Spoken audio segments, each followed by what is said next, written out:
즉 내가 변하고 내가 바뀌는 것이 하나님을 믿는 신앙이고, 신의 뜻을 바꾸고자 하는 것이 우상숭배의 본질입니다. 곧 점쟁이나 무당을 찾아가듯이 하나님을 찾는 경우가 있어요. 내가 변하지 않고 나는 달라지지 않고 하나님을 찾는다면 우리가 하나님을 찾는 것이 아니라 무당이나 점쟁이를 찾는 것과 같은 모습이 될 수 있습니다. 여러분, 그래서 무당을 찾는 사람들이 그렇습니다. 찾아가는 목적이 처음부터 신의 뜻에 있지 아니하고 자기 자신의 뜻에 있습니다. 그래서 일이 어떻게 될 것인지를 묻고 알았을 때에 그 결과만 알고 그냥 돌아오는 사람은 없습니다. 반드시 그 결과가 바뀌어지도록, 그 뜻이 바뀌어지도록 모든 정성과 모든 방법을 동원해서 찾아간 신의 도움을 구하고 신을 뜻을 바꾸고자 하는 것이 무당을 찾아가는 사람, 우상 숭배하는 모습의 본질입니다. 여러분, 그러나 하나님을 믿는 것은 다릅니다. 우리는 내 뜻을 이루기 위해서 하나님을 믿지 않습니다. 내 자신이 끊임없이 변화되기 위해서 우리는 하나님을 찾는 것입니다. 내가 바뀌기 위해서. 우리에 대한 생각은, 우리에 대한 하나님의 생각은 이미 정해져 있습니다. 심판과 저주가 아니라 장래의 소망이라고 하셨습니다. 우리에 대한 하나님의 생각이, 하나님은 변하실 필요가 없고 변하실 수가 없는 분이세요. 우리에 대한 하나님의 생각은, 우리를 복되게 하시려는 하나님의 생각은 바뀔 수가 없어요. 우리가 하나님을 하여금 조건적으로 더 복 주시도록, 우리에게 더 사랑해 주시도록 우리가 하나님을 변하게 할 수 있는 그런 것이 없어요. 이미 하나님은 우리를 끝까지 사랑하시기로 작정하신 분이시기 때문에 그렇습니다. 문제는 우리가 우리 안에 있어요. 우리가 그 하나님의 사랑에 대해서, 하나님의 그 은혜에 대해서 우리는 얼마만큼 변화될 것인가, 그에 합당한 모습으로 달라질 것인가, 우리 안에 그 변화의 문제가 있는 것입니다.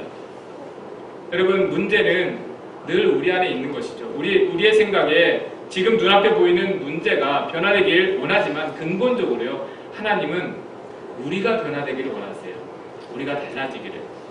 하나님, 이 상황이 왜 바뀌지 않는 것일까요? 묻기 전에 하나님, 나는 왜 이렇게 변하지 않을까요? 내가 변하게 하소서, 내가 달라지게 하소서, 이렇게 구하는 것이 우리의 신앙입니다.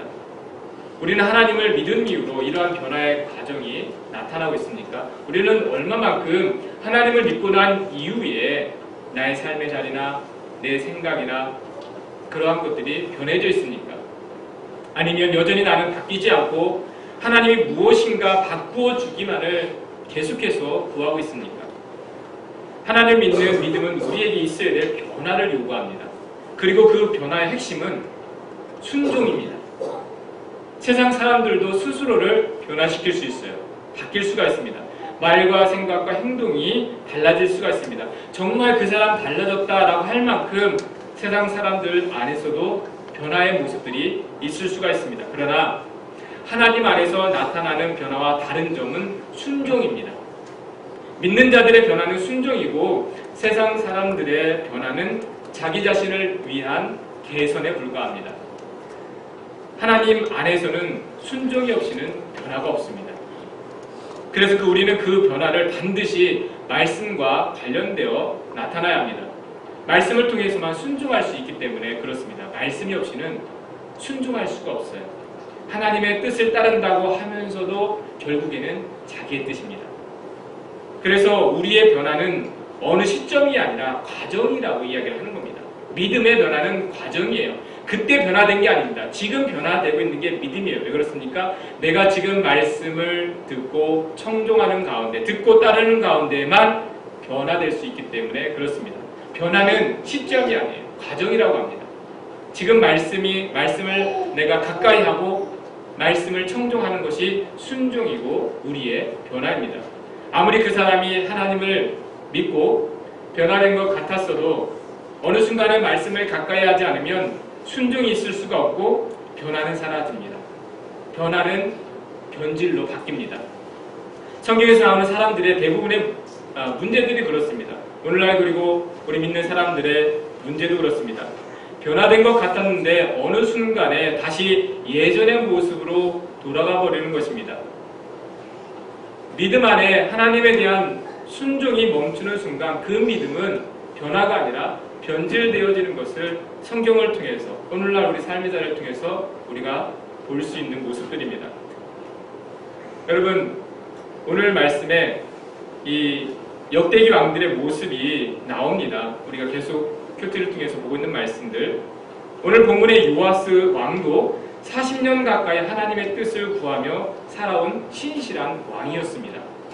40년을 신실하게 신앙생활을 했다면 더 이상 변화될 것이 없다고 여겨질 수도 있어요. 더 이상 들을 말씀이 없을 정도로 말씀에 대한 지식을 얻게 된 오랜 신앙생활의 경험이 있는 왕이었습니다. 그런데 그가 더 이상 하나님 말씀을 순종하기를 멈추는 순간, 그의 신앙은 변질되어져 버린 것이 오늘 말씀의 내용입니다. 오늘 17절, 18절 말씀 다시 한번 같이 읽어보겠습니다. 시작.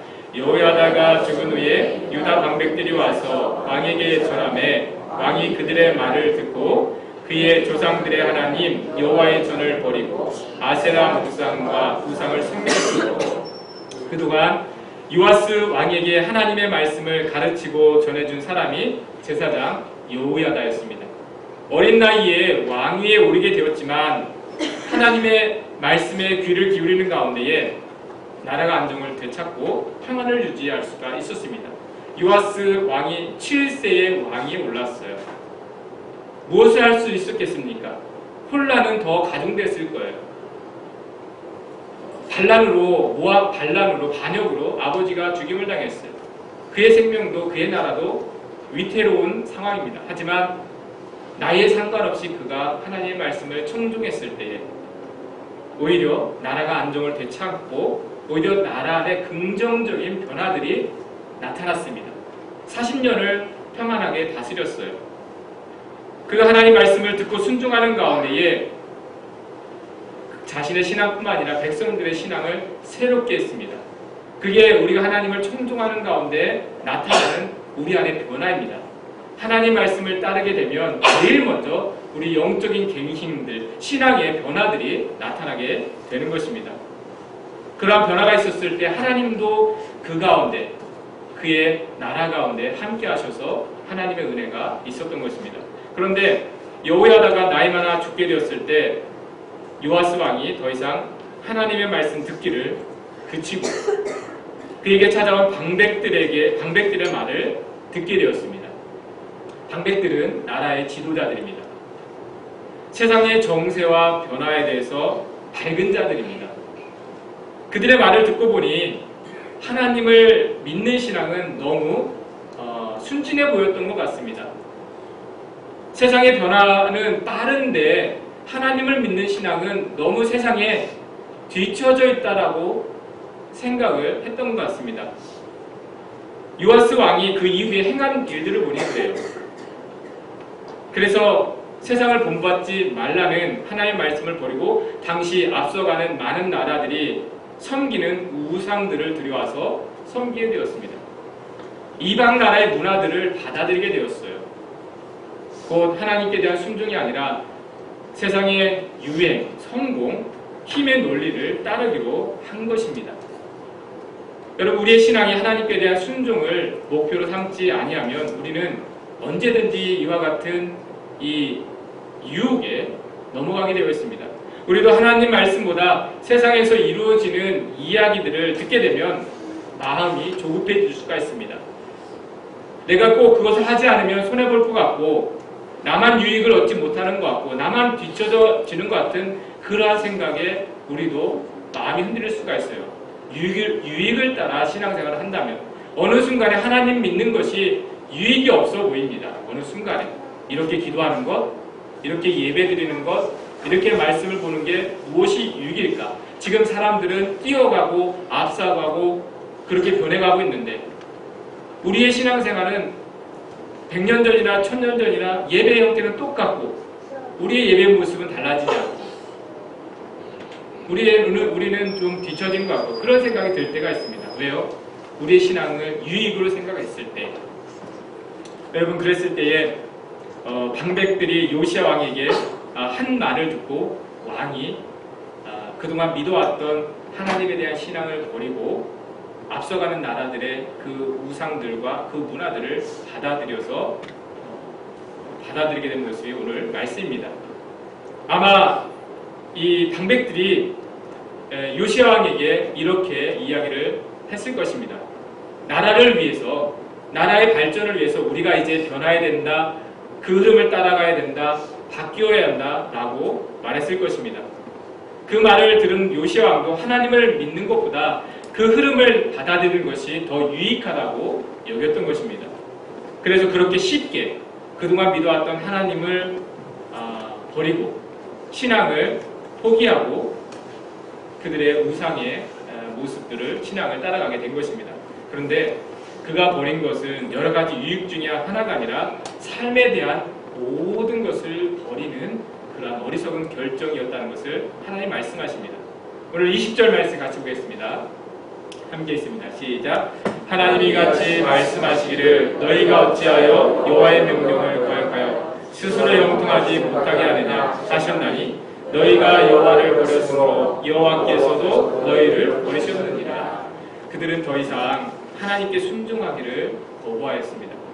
하나님을 믿는 것이 그렇게 유익하다고 여기지 않았기 때문에 그렇습니다. 그래서 자신들의 유익대로 믿을 만한, 믿기에 유익한 신을 선택했습니다. 그리고 그러나 그렇게 유익하다고 여기고 찾아간 것은 보기에는 좋아 보였지만 형통함이 없는 길이었습니다. 반드시 망하는 길이었습니다. 그들이 버린 것은 오래된 신앙이 아니라, 구시대적인 신앙이 아니라 태초부터 있었던 영원한 생명의 길을 버린 것입니다. 하나님을 버린 것이 그와 같이 되어질 수밖에 없었던 것입니다. 여러분, 믿음의 성숙은 순종이고요. 순종은 자기의 유익을 구하는 것이 아니라 하나님의 뜻을 구하는 것임을 우리는 잊지 말아야 합니다. 순종한 대가로 우리는 다른 유익도 구하지 않습니다. 우리의 믿음은 어떤 모습입니까? 내가 이렇게 하나님 앞에 수고하고 헌신하는 것, 순종한 대가, 그것을 우리는 생각하고 있습니까? 여러분, 디모데후서 4장에 보면은 사람들의 신앙이 이렇게 자기의 유익을 따라 해가는 신앙에 대해서 경고한 말씀이 있어요. 우리 디모데후서 4장 3, 4절 말씀 같이 읽습니다. 시작. 때가 이르르니 사람이 바른 교훈을 받지 아니하며 귀가 가려워서 자기의 사욕을 따를 스승을 많이 두고 또 그 귀에 진리를 되돌이켜 허탄한 이야기를 따르리라. 여러분, 성도들에게 있을 시험과 도전에 대한 말씀입니다. 사람들이 점점 믿음 생활도 자기의 사욕을 따라 하게 된다는 것입니다.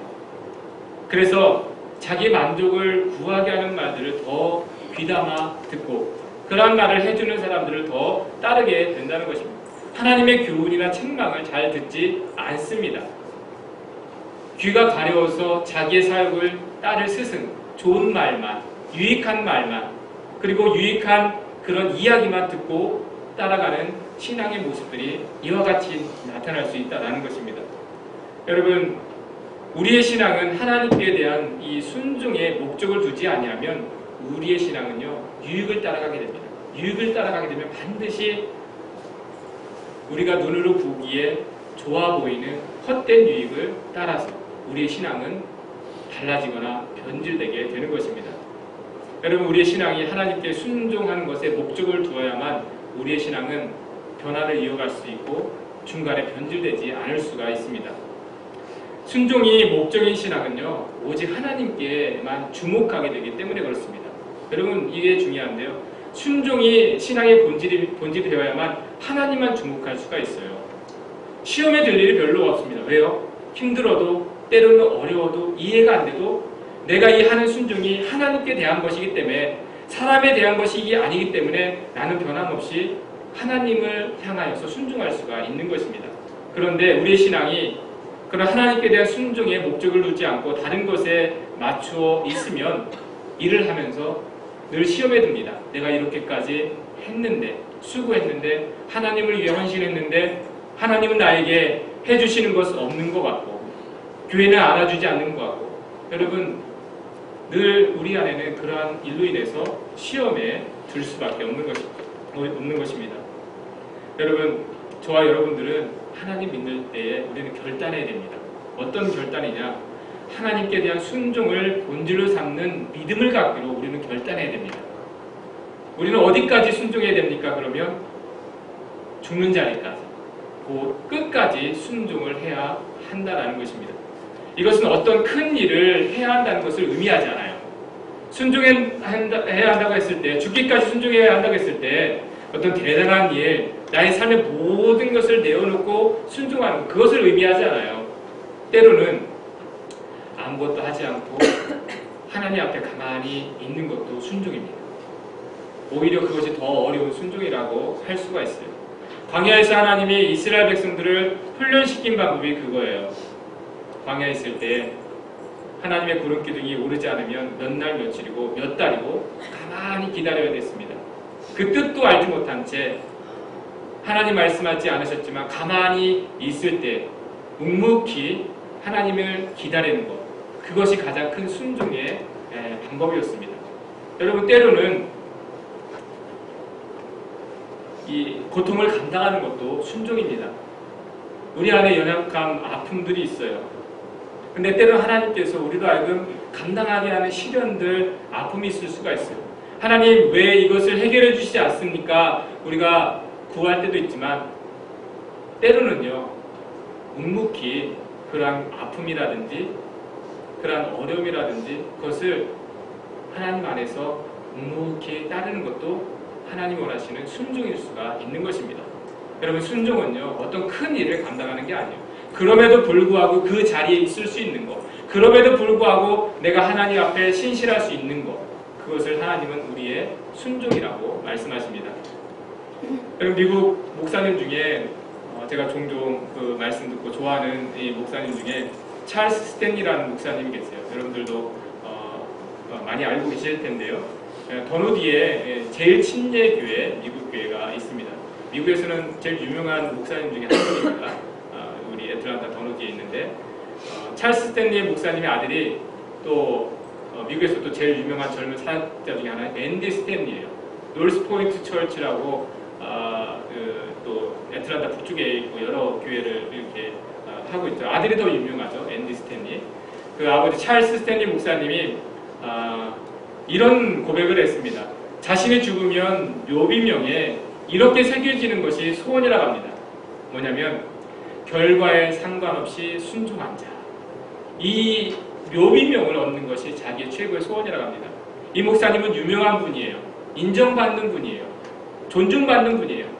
그런데 다른 그 어떠한 이 기억으로 남는 것이 아니라 결과에 상관없이 순종한 자로 남겨지는 것, 평생의 소원이고 고백이다라는 것을 고백하는 것을 들은 적이 있습니다. 여러분, 하나님의 말씀을 따르기를 여러분 우리가 원할 때에 우리가 하나님 안에 머물기를 때 우리도 그와 같은 소원을 갖기를 원합니다. 결과에 상관없이 순종한 자가 되는 것, 그렇게 결과에 상관없이 순종한 자로 인정받는 것, 우리 신앙의 최고의 영광 아니겠습니까? 여러분, 대가를 생각하고 우리는 늘 하나님을 믿고 따르다 보니 한결같은 순종을 잘하지 못하게 됩니다. 내가 한 만큼, 이렇게 하나님 앞에 행한 만큼 하나님이 해주시기를 바라고 믿다 보니까 우리가 행한 만큼 늘 얻어지는 게 아니거든요. 때로는 아무것도 없는 것 같은데 늘 수고하고 애쓸 때가 있거든요. 여러분, 그럴 때라도 우리가 하나님 앞에 한결같은 순종을 할 수 있는 방법은 하나님의 말씀을 청종하는 것을 믿음의 본질로 삼을 때에만 될 수가 있는 것입니다. 여러분, 우리는 이미 하나님이 주실 수 있는 최고의 것을 받은 자들입니다. 하나님 우리에게 더 주실 게 없어요. 이미 그의 독생자 예수 그리스도를 우리에게 주신 분이세요. 그 아들을 통해서 하나님의 나라를 기업으로 우리에게 주셨어요. 이보다 하나님께서 더 주실 게 없어요. 그 외에 이 땅에 살아가는 동안에 우리에게 필요한 것은 하나님께서 아시고 때를 따라 주신다고 말씀하셨어요. 우리에게 있어야 될 것을 미리 하나님은 아신다고 말씀하셨어요. 여러분, 그렇다면 우리가 더 구할 것이 무엇입니까? 우리가 구할 것이 있다면, 구할 영광이 있다면 우리도 똑같습니다. 하나님, 이 땅에 살아가는 동안에 하나님 앞에 결과에 상관없이 순종한 자로 기억되게 하옵소서. 여러분, 이것이 가장 큰 성도들의 영광이고 은혜인 것입니다. 하나님 보셨을 때에 어떠한 큰 일을 해서가 아니라, 큰 업적을 남겨서가 아니라 결과에 상관없이 삶의 자리에 아무것도 나타나지 않았는데 끝까지 순종한 자. 여러분, 왕들의 평가를 보세요. 왕들이 얼마나 큰 업적을 남겼는지 말씀에서 기록하지 않습니다. 마지막에 한 줄 평가합니다. 그가 누구의 길을 따랐는지, 신실한 다윗의 길을 따랐는지, 반역한 여로보암의 길을 따랐는지, 순종했는지 순종하지 않은 왕이었는지 그 한 줄의 평가로 그 세상에서는 크다 여겨지는 왕들을 평가하고 있는 것을 말씀을 통해서 우리는 알 수가 있습니다. 여러분, 이 땅에 살아가는 동안에 우리가 정말 하나님 앞에 다른 그 무엇을 구하는 것이 아니라, 하나님, 내가 하나님 말씀을 듣고 따르게 하옵소서, 청종하게 하옵소서. 이보다 더 구할 것이 없는 저와 여러분들의 믿음이 되길 바랍니다. 여러분, 무엇보다 그러기 위해서는 우리는 날마다 말씀에 귀를 기울이는 삶이 되어져야 합니다. 말씀 없이는 순종이 있을 수가 없어요. 그리고 순종은, 그러한 말씀을 따르는 순종은 거창한 것이 아닙니다. 겸손하게 말씀 앞에 서는 자체가 순종이에요. 하나님 말씀하셨죠. 사람이 떡으로만 살 것이 아니라 하나님의 말씀으로 살 것이니라. 그 의미를 다 깨닫지 못해요. 이 말씀이 어떤 의미인지 우리는 알지 못해요. 하지만 말씀으로 살리라 하셨기 때문에 매일매일 말씀을 보는 게 순종이에요. 무엇을 이루지 않아도 돼요. 하나님 말씀 앞에 겸손히 서는 게 우리가 할 수 있는 오늘날의 최고의 순종입니다. 여러분, 큐티 그거 들고 매일 펼쳐보는 거, 여러분, 이게 순종이에요. 하나님이 원하시는 거. 어떤 나가서 큰 일을 해라, 무엇을 하나님이 이루어라, 그것을 요구하지 않아요. 말씀 앞에 서라, 겸손히, 깨닫던 깨닫지 못하던 하나님이 원하시는 순종은 그 안에 있습니다.